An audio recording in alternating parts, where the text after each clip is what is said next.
Тепляков Мартын Пантелеймонович родился 10 января 1918 года в деревне Дроново Заводоуковского района Тюменской области. Призван в армию в 1940 году Алданским райвоенкоматом. Сержант, командир отделения 467-го стрелкового полка 81-й стрелковой дивизии 61-й армии Белорусского фронта.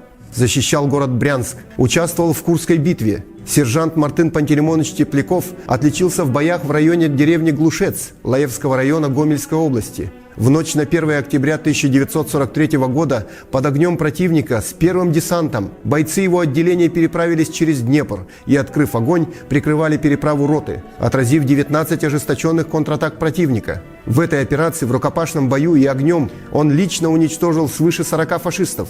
Звание Героя Советского Союза присвоено 15 января 1944 года.